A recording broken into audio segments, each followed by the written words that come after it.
Oh. Yeah.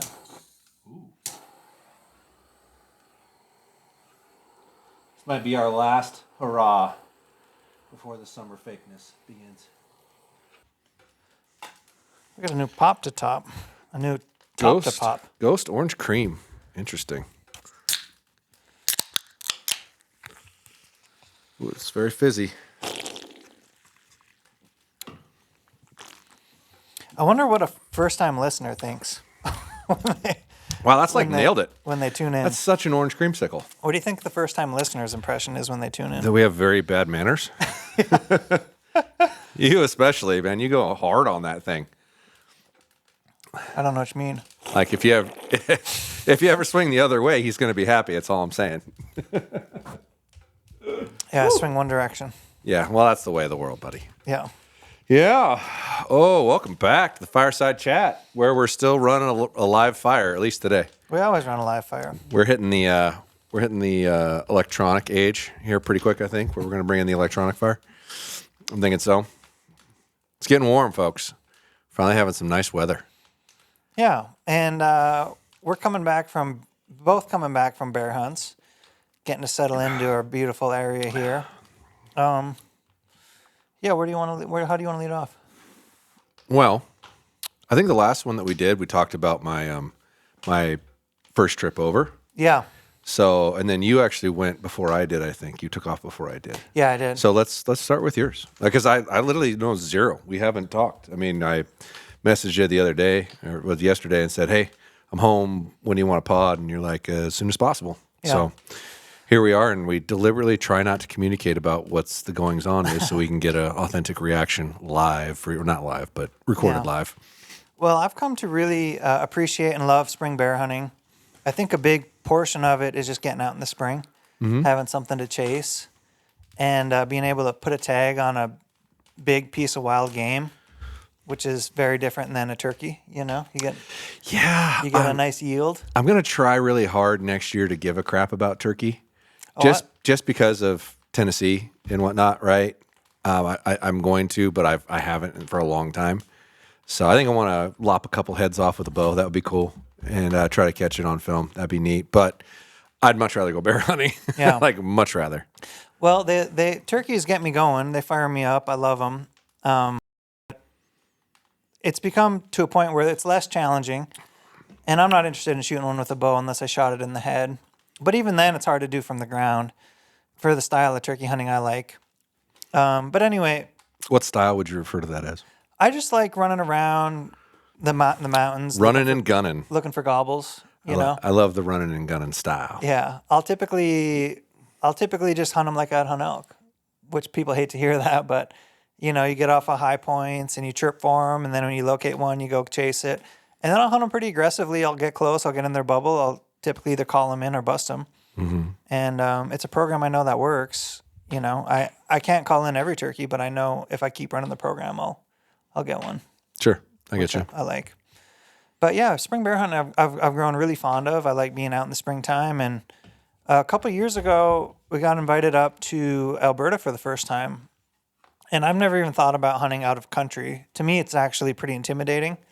And I still feel a little bit of that. Have you been out of country? Yeah, you've been to Mexico. Yeah, I've been to Mexico twice now. Was it intimidating? Yeah, I was supposed to go to the same place you did that first year, and my passport didn't get here in time. Yeah. I was, not going to lie, I was very nervous. Not as nervous as I should have been. I actually was more nervous the second time. First time I had a guy with me, right? Yeah. Ray goes in there all the time, knows the whole thing. Like the people recognize him at the border because he's going in and out all the time. They recognize him? Yeah, he comes in and out all the time. So for me, it was like I had somebody and I wasn't too nervous. I mean, granted, every time we got stopped and searched or whatnot, it was just like, is this normal? You had a liaison? But I had a very qualified liaison. So the first time was actually less nerve-wracking than the second time. Second time I flew in and I was by myself, and you can't get to your people until you get through customs. So it was this whole process that I'd never done. And it was intimidating. Yeah. Very intimidating. But it was nothing to worry about. Like once I got through it, I was like, well, that was really easy. What was I worried about? Mm-hmm. It's just because it's different, I think, more than anything. As long as you have your passport with you. It's outside your realm. Yeah. It's outside your control, you know. They You keep have talking. to. They have to. We got a fire problem. That was me. We have to. Like they want, like these countries, they want to let you in, but you also got to play by their rules. And for whatever reason, the first time I went up, I don't know if I was the guy that was, 1 out of 10 they wanted to search, but You look suspicious. yeah, Just gonna say. I didn't going You look up like actually. You're smuggling something somewhere. I try to look very clean when I go through the border and presentable. Not wearing like a tie-dye shirt and none of that stuff. You're not wearing like a weed should be free shirt or something like that. So anyway, we get to the border my first time, and they're like, "Hey, pull over. We're gonna go through your vehicle." And that's what they did. And it took about 30 or 40 minutes, and the guy was like pretty stern about, "Hey, but you got this, you got that, you got this," and we had everything. We had all of our papers in order. But eventually, what was weird was they called our outfitter and was like, "Hey, are these your guys? Are they coming up?" And he's like, "Yeah, these are my guys. They're coming up." And I'm like, "That's weird. Like, why? Did you really need to do that? Or what if my outfitter didn't answer? Then am I stuck there until he does answer? It could be. Which sucks." But anyway, so that was a weird little experience my first time up. Well, and I will say, just to throw this out there, since you also drove through the border, and first time I drove through the border, it was more invasive. Yeah, It seemed more invasive than when you flew in. yeah, And I think they probably see people flying in as tourists, and people driving in might not be tourists. yeah. Would be Well, my guess. I've been to Canada a dozen times. 11 of those 12 times it's been like very safe passage. But what I would say, what I did differently that time was I think my bow was out in the back. So my bow was visible. My camera was on my front dash. I don't know if that mattered or not. The guy did ask me what I was filming for. I told him I was filming for my YouTube channel. He said, "Well, what's the name?" I said, "Just my name, Tim Connor." And I regret to this day not asking him if he would subscribe to the channel. I look back at that and I'm like, oh, what a beautiful time. They don't do well with that. I got a speeding ticket on the way over to Oh, God. I forgot to mention that in the last time, to Quinault when I was bear hunting. Yeah. And Jeff was sitting in the passenger seat with me, and he tried so hard to record the guy. He's like, "No, you're not doing that." I'm like, "Come on, please, pretty please, can you say please use my coupon code?" Yeah. He wouldn't do it. He was being a really good sport. He was laughing about it, but he's like, "No, I can't do that." I was like, "Come on, I'll give you a tip." No endorsements. Come on, I just paid you $140. Yeah. Anyway, so I regret doing that. So this time going up, I mean, I was maybe extra cautious. Everything was packed away. I felt like we traveled really light. Yeah. And You took Dad with you again, right? Yep, me and my dad went up, and the border's like an hour and a half from me. It's like hour 45. Oh yeah. So we went up. The lady was like, "Hey, what are you up to? You guys we're bear hunting, archery bear hunting. How long are you going to be here for?" She's like, "Okay, have a great time." So we got up, smooth sailing. And one thing I'll say about my dad, I've just, I think you might know things as a kid, but you realize them more as you get older, is my dad is an absolute gunslinger. So Oh really? whatever was going to come in first was what was going to be his bear, unless it had sow's cub or whatever with it. I can't Yeah. quite get to it. And 1 sec. And so my dad, being the gunslinger he is, he got a bear on like the first or second day. It was awesome. He was really pumped about it, and he got himself a bear, which was cool. That was like one down, Yeah.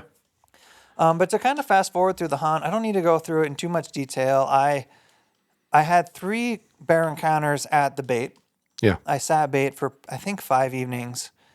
I had 3 bear encounters. Every bear that came in did the same thing. They kind of stood up, put their nose around, and bumped off. And I'm always as protective as I can be with my scent when I'm hunting for bears. Like, I know that scent is like their number one deal.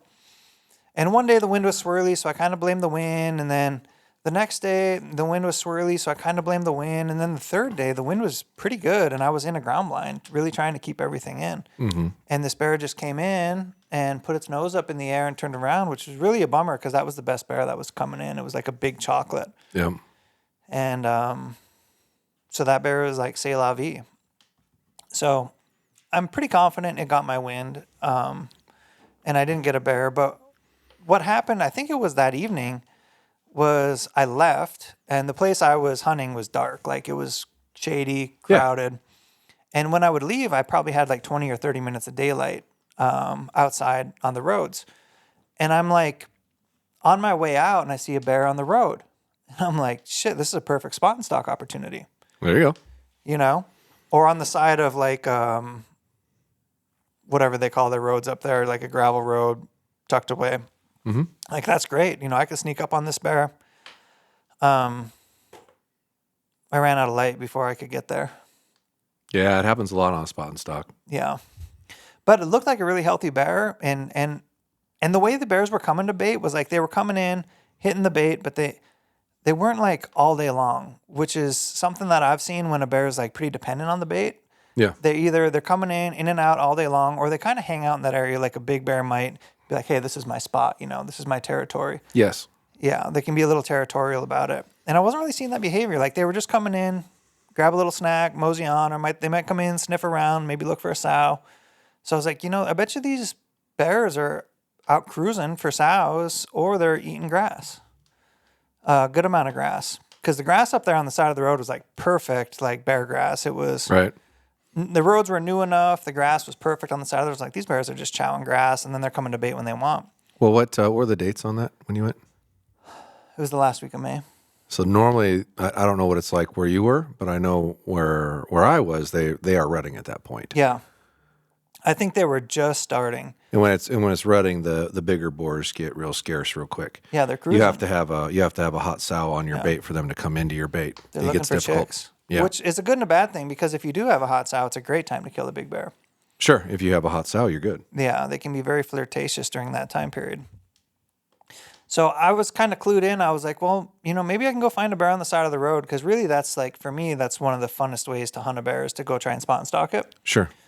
And the next day I talked to Brian. I was like, hey, what do you think about this? He's like, yeah, we have all these, you know, they're all like closed roads up there with no travel. He's like, yeah, go try it. Like, you know, we don't have a lot of guys that hunt that way, but go try it out.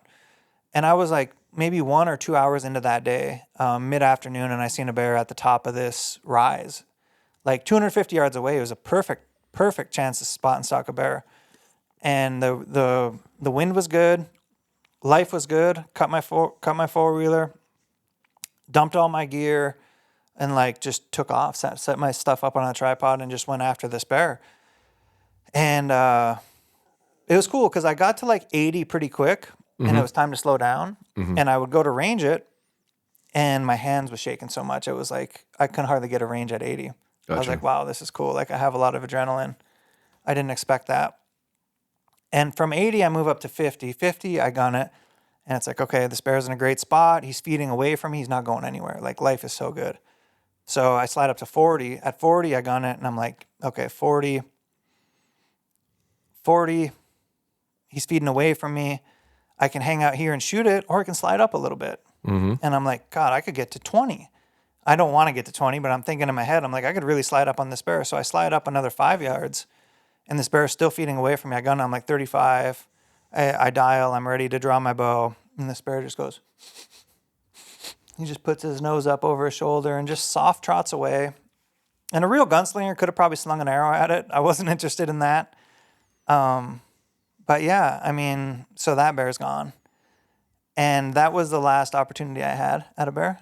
The final day, well, I had one more day to hunt, and I just didn't see any bears. So, but that feeling of spot and stalk was really exhilarating, really cool. Oh, yeah. Great opportunity to shoot that bear. Hindsight says you should have just stroked that bear from 40. Yeah, probably. I mean, Yeah. that's close enough. You're more than proficient enough to shoot a bear at 40 yards, Yeah. man. And they don't like jump the string for the most Right. part. So, yeah, you should have shot that bear at 40. But if you're there and you're reading his body language, he's feeding away from me. He's comfortable as could be. Like, I don't even consider him seeing me, Sure. because he's basically ass to me, wind in my face, wind in his face. And I'm like, God, I'll just slide up. And then it just didn't work out. So should have just shot it from 40. But as that bear trotted away, it was like, it was probably a medium to slightly bigger than medium sized bear. And I was like, you know, I'm like, for me, we have decent bear hunting here. So if I want to strike off for a big bear hunt, like I'm looking for like a special bear, Okay. you know? I get that. So that, me not getting that bear, I didn't look at it and be like, oh God, I lost my only opportunity. It was like, you know, I could have made some decisions differently, and I was up there for like a big thicken. No, I don't blame you. I had Yeah. the same mindset. Like if Yeah. I'm going on a hunt, like a legit hunt, I shouldn't just shoot a bear. And we're leaving pretty good bear hunting here. Yeah, it's not bad. You know, it's like, it's not the best, but it is pretty good. And if a person wants to shoot a bear around here and they're working at it, they're very likely to make that happen. Yeah.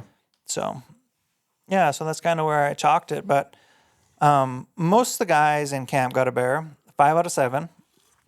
My dad had an opportunity at a second bear, and another guy also had an opportunity at a second bear. So I would say the hunting was good. It was just like, you know, I wasn't in the right places at the right time, and yeah. That's why it's called hunting, not killing. Right. But I really like the outfitter. His name is Brian with Top Pin Outfitters.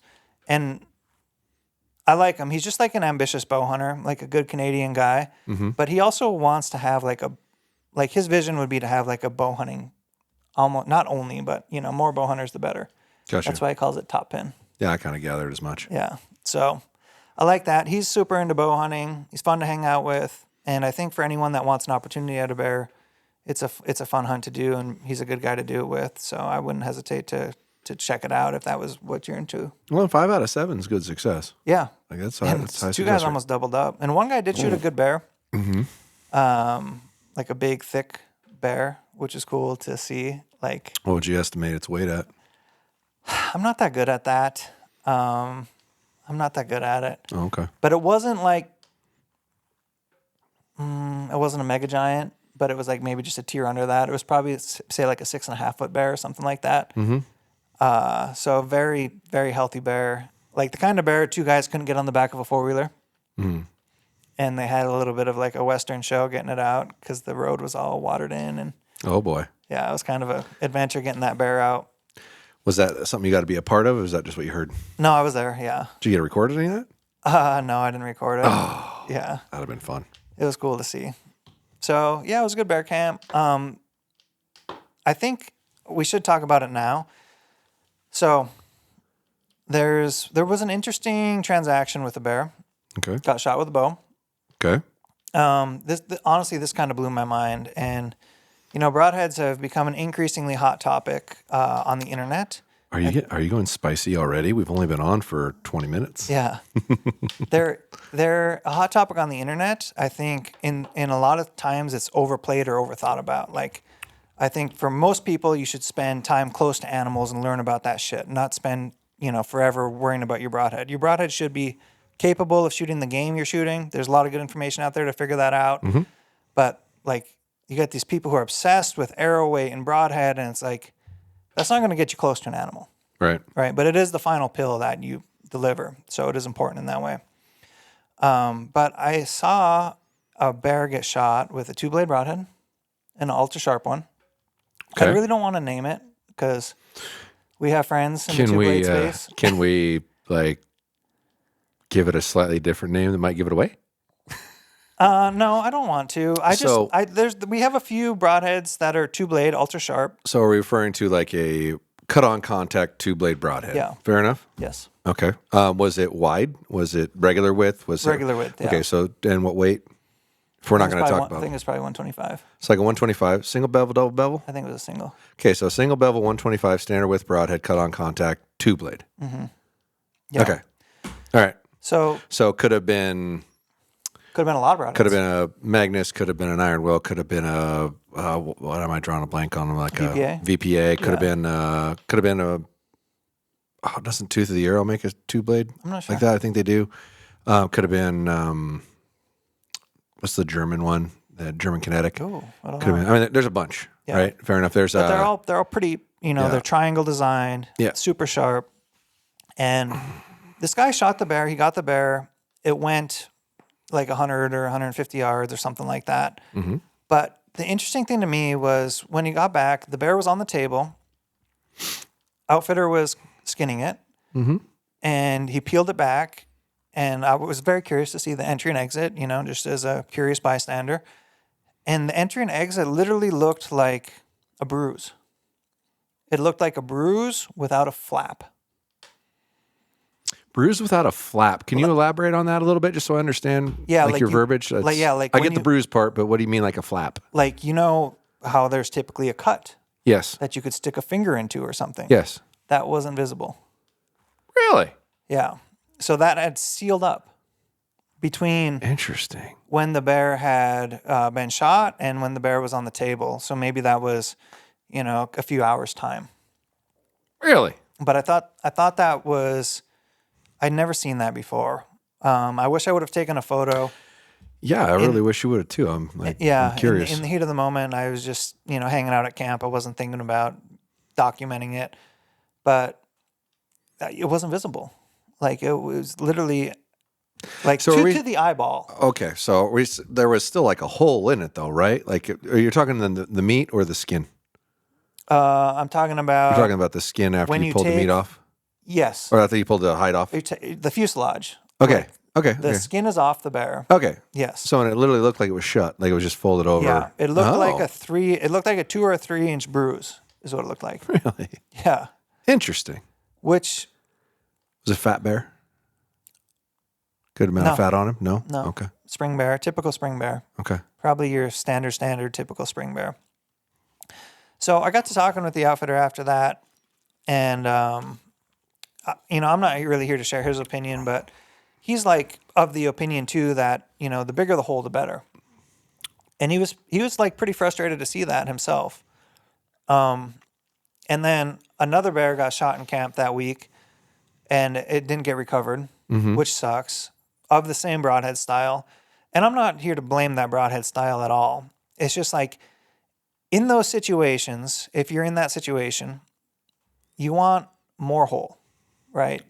You want.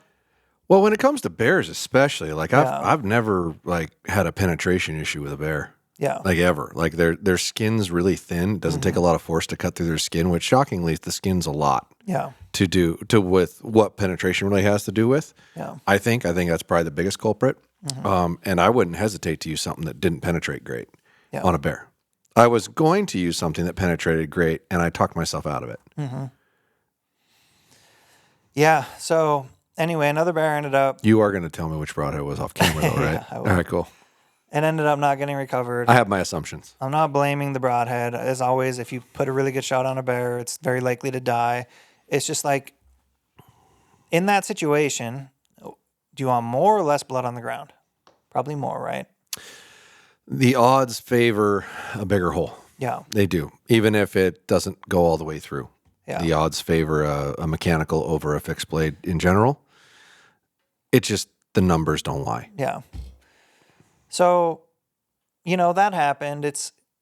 I don't know how many outfitters that bear has seen die, or how many Bears that outfitter bears seen that die? outfitter has seen die. I was like, wow, we got a violent bear on our hands here. But he was of the opinion, he's like, I maybe on the backside of this, I put together some kind of recommended sheet of like, hey, these are broadheads that work pretty good on bears. So Sure. that those kind of things don't really show up at camp. And I was like, yeah, that's probably a pretty good idea. And you always got to keep in mind if there's a low energy shooter, maybe they shoot something that's a 3-blade chisel tip or something that still gets them through the bear. Yeah. Yeah. If you want to still use a fixed blade, I can't. I've shot a lot of bears in my life. Yeah. Like a lot. Like I've been hunting bears since I was like 10. Yeah, it was like one of the And I'm first animals you 46. started on, right? Yeah. I shot a white-tailed deer with a rifle. And then the next animal I killed was a black bear with a bow and arrow. Yeah. I've killed every black bear I've ever shot with a bow and arrow, and I've shot a lot of them over the years. And I can't really remember instances where I didn't pass through or at least bury to the fletch on every one I've ever shot. Small, big, whatever, you name it. Lighter poundage, heavier poundage, big mechanical broadheads, small little fixed blades, you name it. They all penetrate really well in those animals. I wouldn't hesitate to use something that's really going to put blood on the ground. On a bear, because it's just very likely to happen. And I would lean more towards something that ensured it got an entry hole, like a good size entry hole, because there's shockingly a pretty decent amount of mechanical broadheads that don't leave much of an entry hole. They're really only on exit. Yeah, there's a lot to be said about that too, because if you only get one hole, hopefully that one hole does have good size to it, not a pinhole, Yeah, no, I agree. That's something that's kind of bothered me about some of them. Honestly, it's like I get that the idea of this broadhead is to open inside, so it doesn't have penetration loss in that scenario, which is a neat idea, but what happens when you square the offside shoulder with that broadhead? Yeah. And the broadhead doesn't go through. Well, there's no hole. Like, it's a tiny little hole. And the animal's going to die really fast because it did some damage in there, but trying to get to that animal from a blood trail becomes an issue in that scenario. Yeah. So I went up there with the G5 Mega Meat. I was hoping to shoot that through a bear. That actually became my starter, really because of overwhelmingly positive reviews from the internet.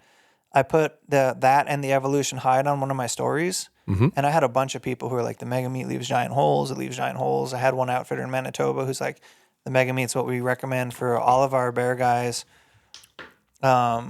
I was excited to shoot that through a bear. I didn't get the opportunity to, but I did shoot the practice head a decent amount at camp, and it did fly pretty good.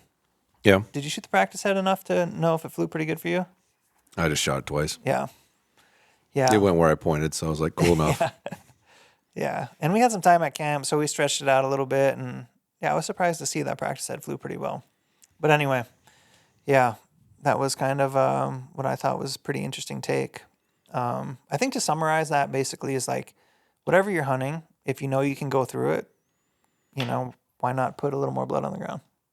No, I agree. 100%. I mean, same thing with like whitetail deer. I don't know why you wouldn't use a decent mechanical broadhead on a whitetail, because you should be going through a whitetail. They're not that big. Yeah. Their hide's not that bad. Even a big, gnarly Midwest cold weather whitetail deer, they still penetrate pretty good. Yeah. Elk, I get it. Moose, I get it. Bears and whitetail deer, you want stuff that puts a big hole in them. Well, and I'm even leaning towards 3-blade if you're going fixed, if you can get a 3-blade through your animal, because a 3-blade cut's not going to reseal. Oh, know? Yeah. Like Tim, I haven't shot a 2-blade broadhead at anything in forever. But there's a lot of people who like to shoot them and consider them. I'll go back to the same law of the Geneva Convention, right? A 3-bladed knife is illegal for a reason. Yeah. It's because the wound doesn't close. Well, and if a surgeon was going to do surgery on you, how would he do it? He would do it thin and clean, so you Do could it stitch thin it and back clean, up. right? With a freaking razor. Single line. And then it would clean back up as best as possible. Like, yeah. No, a 3-blade broadhead, man, just does a different thing. Yeah. 4 will do it too, as long as it's the full dimension of 4, not like the little tiny bleeder blade. If you actually get a legit 4 full surface blades, it's going to do a similar job as a 3. But I think 3 and 4 blade do about the same job, and structurally, you're better off with a 3 because of the weight and the distribution of the material in a 3-blade broadhead. yeah. So I'm a big fan of, if you're going to shoot fixed blades, period, I'd shoot a 3-blade. Yeah. Hands down. Mechanical, different story, because you start putting big holes in things. And I think you can get away with a 2-blade reasonably in that scenario without too much of an issue on mechanical stuff. But yeah, if you're going to shoot a fixed blade, I'd shoot a 3-blade. But I did love the adventure of going up to Canada, driving up through Banff. I did get to see a grizzly bear on my way back through. Ooh. Have you seen one with your eyeballs yet? Not with my naked eyes, no. Oh my gosh. I want to show you this video just to show it to you so you can see it. But here, check that out. This was just roadside. Oh, yeah. The big old boo-boo. Yeah. Not your biggest grizzly bear, but definitely a good sized grizzly bear. And How do you feel about grizzly bears, like hunting grizzly bears? Is that something you really want to do someday? well, or is that like I'm always teetering on it's a thought as could I do it? I wonder in my head, could I actually make it happen with a bow? And Judging off of this video, it doesn't look like it'd be that hard at the moment. There you go. But being close to this bear, although I was in my vehicle, maybe. I think the teetering sign is more yes than no. Okay. Yeah. Do you think you could?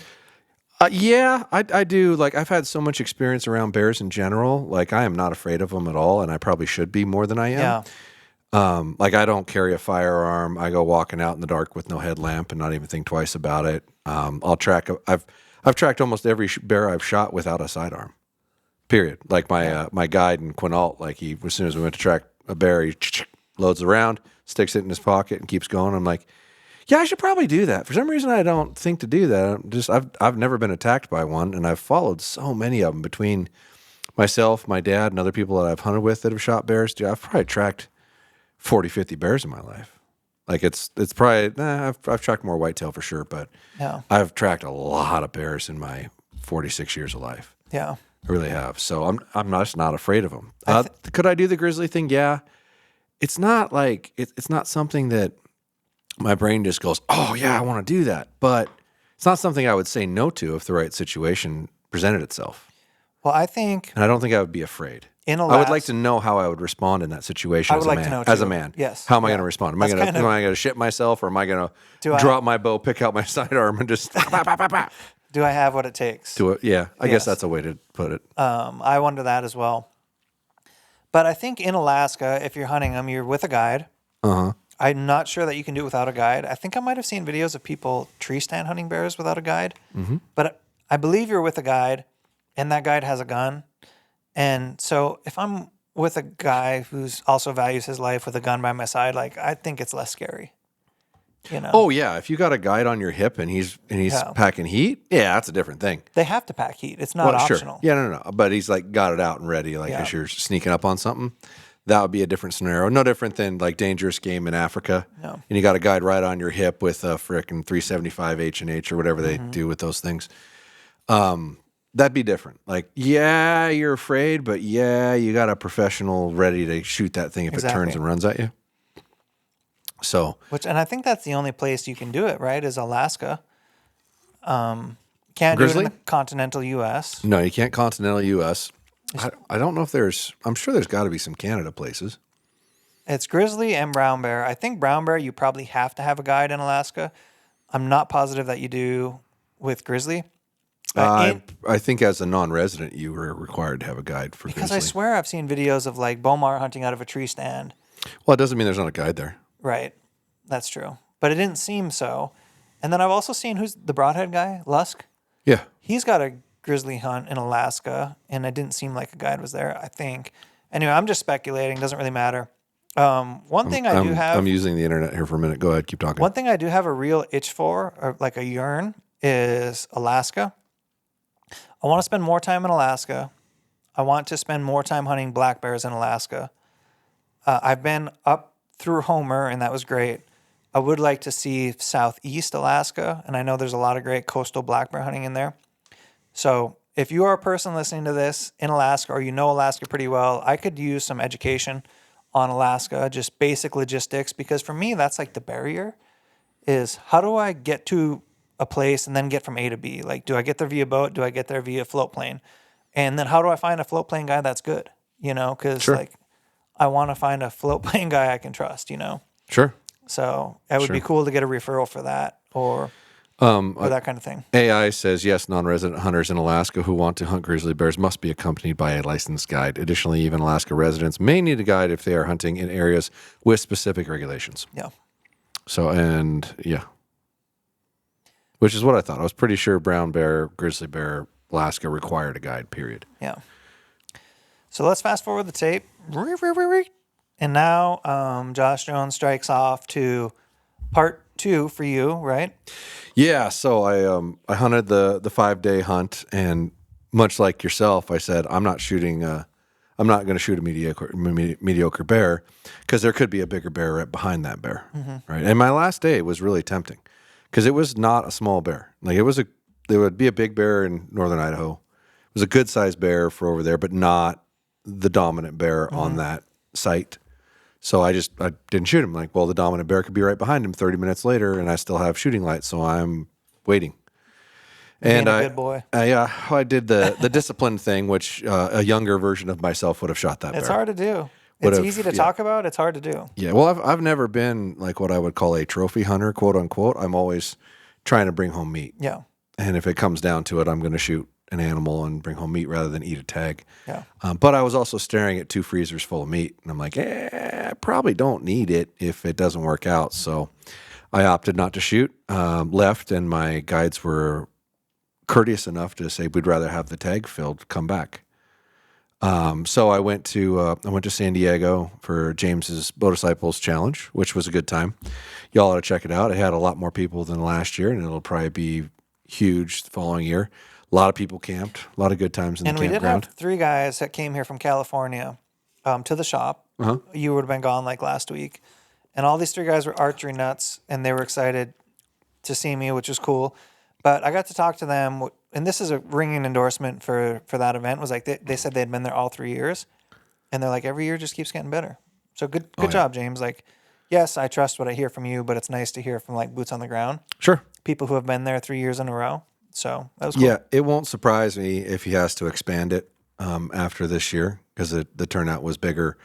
And the interesting thing was like the year before, it was quite a lot less people, but it seemed more like overwhelming at times. Like there was a lot of people. Yeah. So I think as the flow was a lot better, Yeah. and the layout was a lot better, and there weren't like bottlenecks anywhere.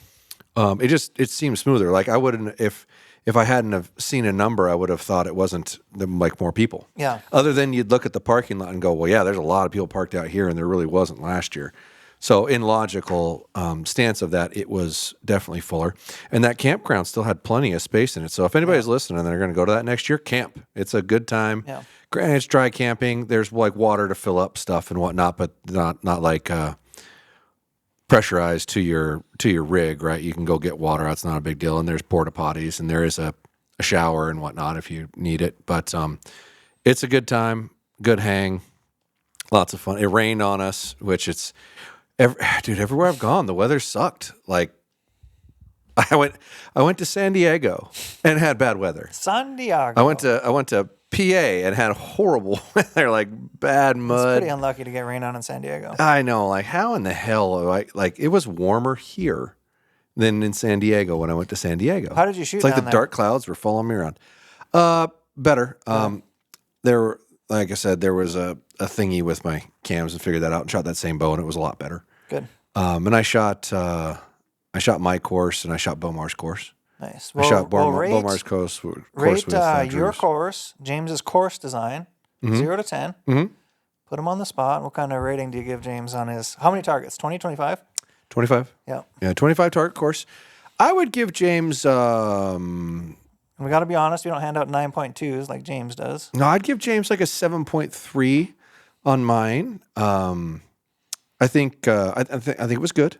I think it was moderately challenging. It was on the harder side of things, but not ridiculously hard. Definitely doable. There's a couple that if you didn't know your ballistics or your bow, you're probably losing an arrow. I did one that I tested on purpose Yeah. to see if I could clear it. I was looking at it and holding my bow up and looking where my pins were and went, I think I can get just under that.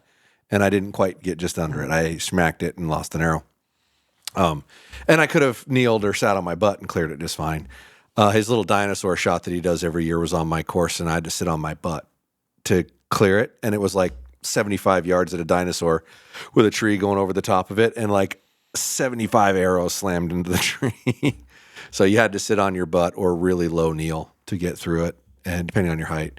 But it was good. It was challenging. I liked it. Enjoyed it. Wasn't a horrible hike. And then I did the Beast course with the Tricer guys and a couple other guys. And I think they filmed that for them. Yeah, but it was a good time. We ended up shooting with a couple of Olympian guys who came down that were just shooting to shoot recurves and target compounds.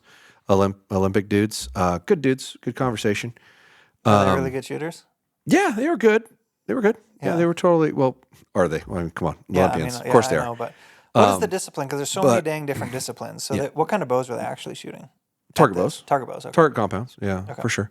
But the one thing I did notice is it seemed like James probably put a little bit more work into the Beast course than the Podium Archer course. Never confronted him about that. I'm just saying there was better signage and a little more in-depth details. He put a little more work in there. Oh. And I meant to ask Bomar. I was like, so how much your course sponsorship cost you? I know what mine cost you. What it cost me.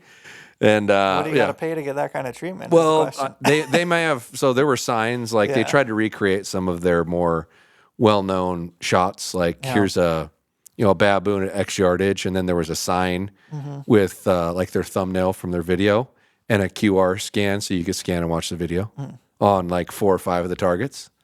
I'm just like, wow, I don't see any signs on my course. What's going on, James? But I don't know. But it was very cool. It was very well laid out. He did a really good job. Like he does a good job setting up a course. There wasn't anything that I was like, this doesn't feel safe. Like very safe. Yeah. And like I said, I went out 2 different times and never got bottlenecked. There was 3 courses and one of them was easy, and I just didn't shoot the easy course. But yeah, it was a good time. But in any event, sorry, we sidetracked for a minute.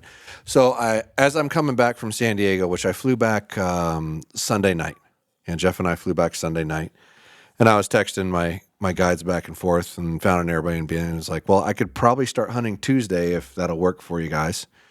They said, yeah, we're good. We don't have anybody till like Friday. So cool. All right. So I land, take Jeff home, get back to my house at 2 a.m. on Monday morning, go to bed, get up at like 7:30, start rounding stuff up. And by noon, I was driving back to the west side again. So I was home off to do the drive again? Yeah, I was home for 10 hours or 12 or 10 hours, probably about 10 hours, including sleeping. Loaded up all my crap, jumped in the truck, drove back over to the west side, got to my Airbnb. Cool little spot. I didn't bring Jeff with me because I'd been running him into the ground with travel. And he wasn't feeling well. He's been struggling with some sickness. He's pretty much over it now. We just talked this morning for a while, a little catch up since I'd been gone from him. And got to my Airbnb, and it was a duplex, an upper and a lower. Like there was a really big place upstairs, and then there was this small 1-bedroom little hookup downstairs. And I rented that. It was very reasonable, had a hot tub. So I was like, yeah, baby. And an ocean view. And you walk across the street, go down this little path, and you're on the ocean.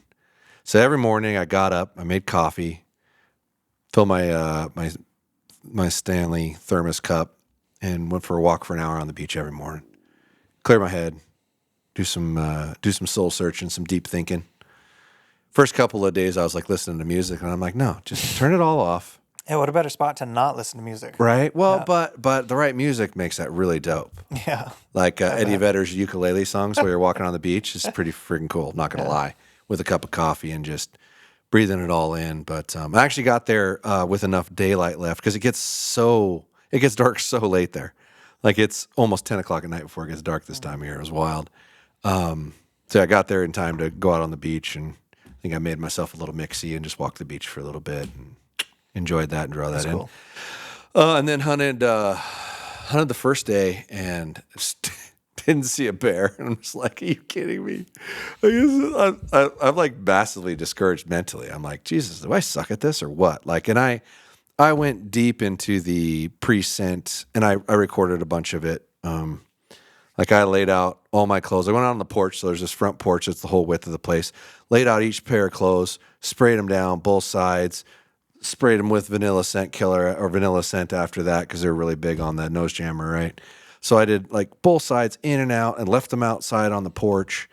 When I did bring them inside for the night, I pulled them all up in a scent-proof bag. Like I have a Uncharted. I actually sell them on the website. They're freaking dry bags with backpack straps, and they actually have like a valve on them. Oh. Like if you don't open the valve and you change pressure, you got a problem because they're airtight. Really cool bags and relatively reasonably priced for what they are. If you're trying to keep scent control, it's a really good option. I guess they actually store water in them. Like they use them as a water bag. Oh, wow. Like fill them full of water, pick it up, hang it up, and open the bottom and have water out for when you don't have running water or access to running water.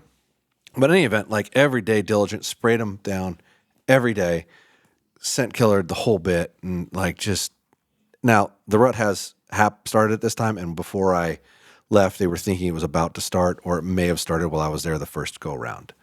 Cause none of the primary boars showed up. Right. So they take me into one place, don't see anything. And I'm just like, God, like not even a little bear. It's like, oh my God, what are you doing? You just need to quit and go home. Yeah. And my whole thing in my brain is like, all right, and then long sits too, right? Oh yeah, like 10, 11 hour sits. It's a long day. A long ass sit, man. Because they pick you up at like 11, drive you in, sit you down, and then come get you at dark. And it's getting later every day. Yep. A little bit later. And these times they didn't take me in as far. Like they went to a couple different places. Two of them I'd sat before, but they were shorter distances. So normally it would take an hour and 15 minutes to get you into where you're sitting. These are more like 30 minutes, 45 minutes max. So I'm sitting by like 11:30 and getting picked up at like 9:30 to 10. Yeah. It's a long sit, man. First day, ass. Next day, the same thing, get up, go for a walk on the beach, which is cool. I miss the ocean. I need to spend more time there. But in any event, same deal. And then I finally get decent amount of activity, good setup, but still no big bear. Taking pictures of bears and sending it to my guide, and then they've got the one I was sitting on. They had cell phone camera pics, so like they get them too, right? And if I'm not sure and trying to gauge, and the one thing that I didn't do well was give me a picture of the biggest bear that's on it, so I just don't shoot the wrong bear. And I've got my Airbnb till Friday. Like Friday at 10 o'clock, I got to check out. But I was still going to hunt Friday if it came down to it, and then drive back at night if I had to, which I was a little nervous about because long sits, you get done with those long sits, dude. One of the nights when I got back, I freaking passed out on the couch. Like I was just watching TV, and I woke up on the couch like 4 hours later, and I'm like, holy crap. Because it is exhausting. You're on point, even though you're not hiking, right? Yeah. You're on point the whole time. Yeah. You're always just paying attention, right? So you're not really resting. And when it happens, it's just literally you see maybe a black blob, and it can happen like that. Oh yeah, for sure. So second night, I actually start seeing bears, and that was Wednesday night. And then Thursday night, I'm like, in my brain, I'm like, okay, if you see a good bear but not the biggest bear, do you shoot it so you don't have to do the Friday night drive home? Because I had nowhere else to stay. I reached out to the Airbnb once Wednesday night was over with, which I think Wednesday night was the night I fell asleep on the couch. Once Wednesday night was over with, I reached out to him and said, hey, can I stay an extra day? Because I was kind of nervous about trying to drive home at 10:30 at night after sitting all day on a 8-hour drive, right all the way across the state. And they said, no, I'm sorry, we're booked, but you can check out at at noon. If you need to, like you can stay as late as noon. I'm like, all right, well, that's better than nothing, I guess. So I'm sitting on Thursday, and about 3 hours before dark, bear comes in, and so I'm in a blind, I'm in a gray light blind on the ground, brushed in heavily. So after the last cycle, I sent them 2 blinds, and they put them both up when they said I would come back, and they brushed them in and left them for like 2 weeks. And we're sitting in on Thursday, the same place that Jeff and I sat the last day we sat together. The final day of the previous trip, I sat by myself, just trying to have less scent, less movement, because nothing big was coming in. And I didn't even realize that's where we were sitting, because before I was sitting in a ladder that was up there, and Jeff was in a climber behind me so he could see me and the bait. And I didn't even realize it was the same spot because the angle was different, the lighting was different. I get into this blind, man, and it's pitch black. Like it's noon and I can't see my pin. Yeah. Not exaggerating. Like my fiber and my pin, gone. Noon. Like, oh boy, this is going to be interesting. But I could see my pin just flying up against objects, right? So I was like, well, I can aim with it. It's not that big a deal, but my fiber was dead. And anyway, 3 hours before dark, this bear comes in, cuts from my left, and it's only like 10 yards from the blind. I'm 28 yards to the bait, which is what I asked him to set it at. I was like, if you're going to set these up, set them at like 28 yards. That's my ideal number. I like that. Comes in, goes past the bait, goes down the other way, then comes back in, eats for a little bit. They always stuff the barrel full of logs. So they got to sit there and make a bunch of ruckus pulling them out. So hopefully the other bears hear them. Oh, like, hey, there's a bear here starting to eat, right? And it's sitting there, and I'm looking at it, and I'm going, yeah, it's not a big bear. I can tell. It was above the hole in the barrel, but not all the way up to the top of the barrel. And that's their gauge. Like if the back of the bear is above the barrel, it's a big bear. Yeah, that barrel thing is a real nice way to judge bears. Yeah, because bears are deceiving. So deceiving. Like you'll see a bear off in the distance coming, you think it's a monster, and then it stands next to the barrel, and you're like, oh, it's not a big bear. There couldn't be any more deceiving. It's a hard animal to judge. It really is. So anyway, he's in there eating, and I'm just chilling, no big deal, right? And then watching behavior, and then it grabs a couple bites, goes off, eats it, comes back. All right. So there's a bigger bear around, because that's a habit of what a bear will do when it knows there's a bigger bear in the area. Yeah, a big bear's not going to do that either. They're not going to squirrel bait away and eat it. Yeah. And then he's there 10, 15 minutes, goes back the way he came, comes right back by the blind, takes off. Never spooked, never lifted his nose, nothing. Like the wind was good, containment was good. I doused myself in every nose jammer thing you could after killing everything, washing with scent-proof soap, the whole bit. Like I literally, all my clothes were outside if I was cooking food or anything like that. Like just everything I could do, other than an ozonics, because I ordered my battery charger for my ozonics was broken.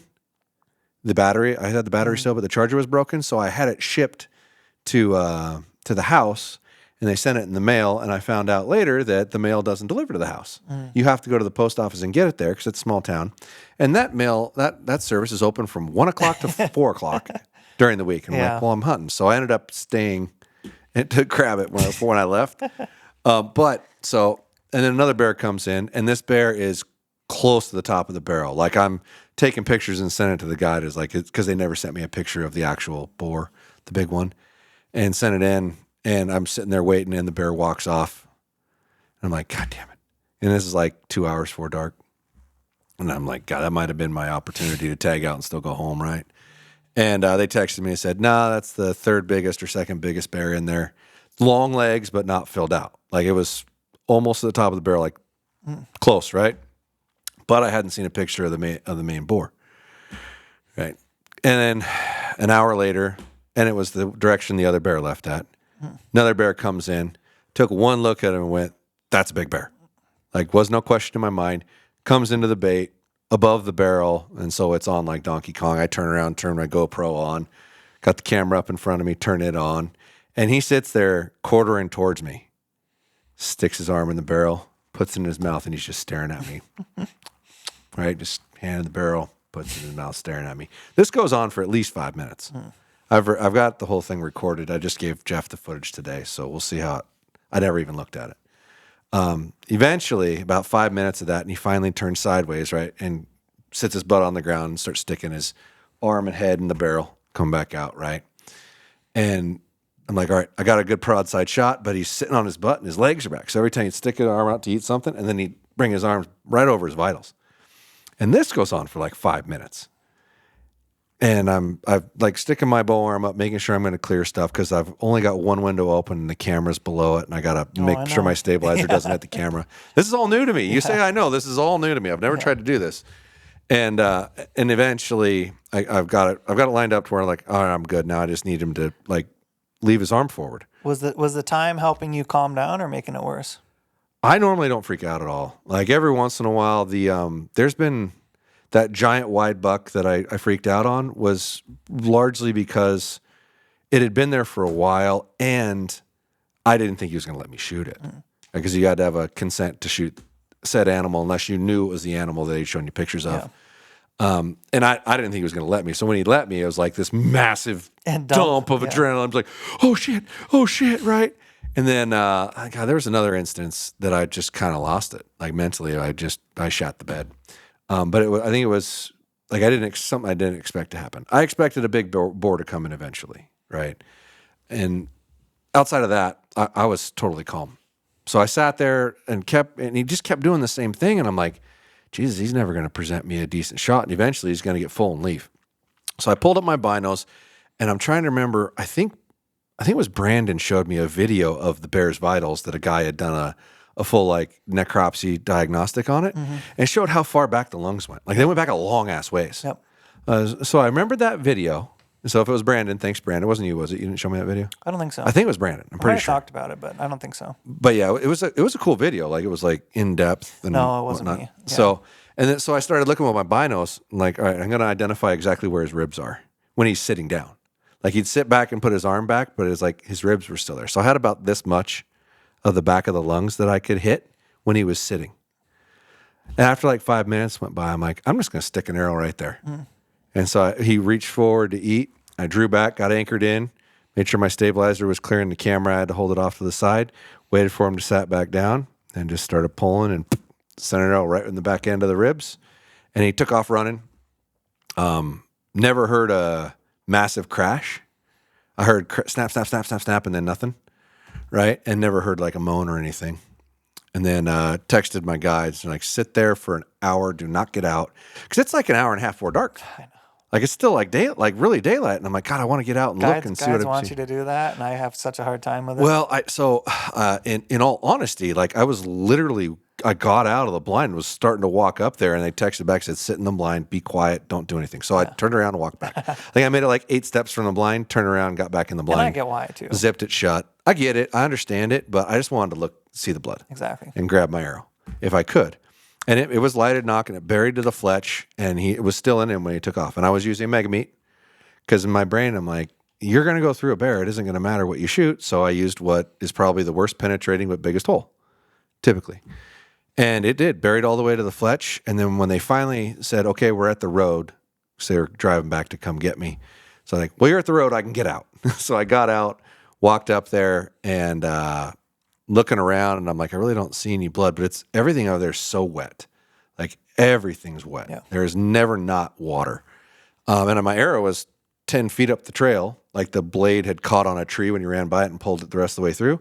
And it was just freaking bloody to end. I'm like, all right, cool, great. It's not in him and it's passed through him. This should be good.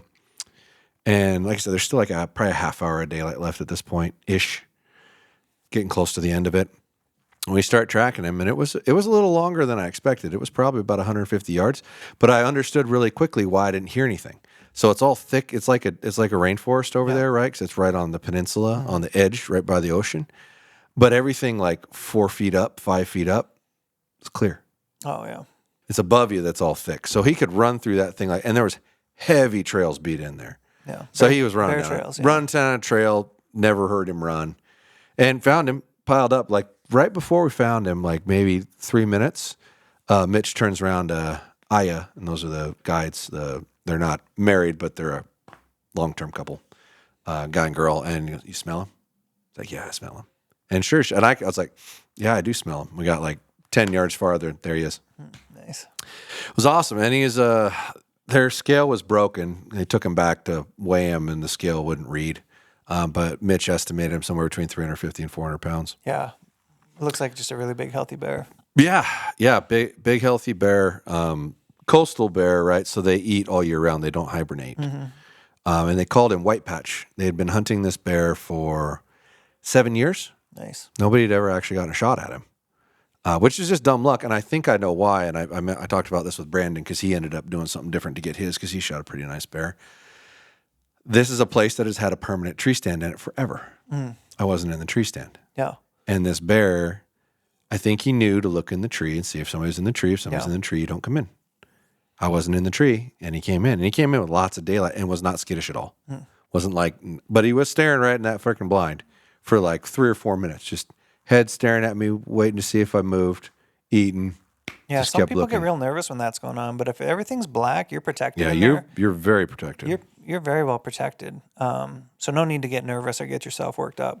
Yeah. But in any event, I managed to be successful, and it was really ideally the last day that I was going to be there. Nice.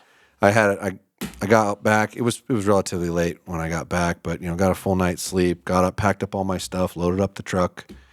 No issues. Got to go on a walk for a beach the last day again. Nice. I really love that, and I'm supposed to be able to go back every year now, assuming they get issued enough tanks. You made it through the what do they call it when they're the trial period out for fraternities? The hazing period. Yeah, the hazing period's over with, and I get to go back with Gio, because this was my sales rep George Cook's place where he goes in hunting, and he gave me his spot. Right. He's like, hey, I'm busy this year anyway. I was gonna fit it in, but if you want to go, you can have my spot and enjoy it and whatnot. And so I get to go with him next year. So it get to be a little buddy deal. It'd be fun to go with somebody. Yeah, he'd be a hoot to share camp with, I'm sure. Yeah, we've done one hunt in Midland, which was a ball, and now we get 2. Nice. So I might get to hunt with my buddy George like 3 times a year. Yeah, he's a good dude, man. So anyway, successful trip. Lots of meats at the butcher. My butcher was generous enough to meet me on my way back in, so I drove back. Nice. Friday, and it was 8.5 hours. Drove right to the butcher, unloaded everything there. Drove home, taxidermist the next morning, bring the bear in, bring the skull in. And he's like, dude, that's a freaking monster bear. Did you do the snout to tail measurement? Yeah. I did not. I'd be curious, because I bet you it was a 7-foot bear, which is what I would guess, or more. Yeah, probably. He had a 19 change skull, if I remember right. Big. But he had like a broken jaw or something. Yeah, it was weird. He's cleaning out the skull right now, and he said this is the most interesting skull he's ever seen. It's going to make a really cool skull. Yeah. And I haven't decided how I'm going to mount it yet, but I had him flesh out everything and tan the whole thing, so the options are endless. So were you happy with Broadhead? Oh, yeah. Did you see what the hole looked like on both sides? Massive on both sides. Massive on both sides? On both sides. That's cool. Yeah, and I made the comment about like not seeing pass-throughs with mega meats on anything, and somebody sent me a game camera picture. But once again, it's a little doe. Like, oh, that's a cool picture because you can see like the blood and the arrow sticking out the backside.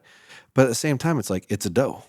Like you're still not passing through a doe. So what's massive? What did that look like to your eye? Like 2-3 Oh, inches?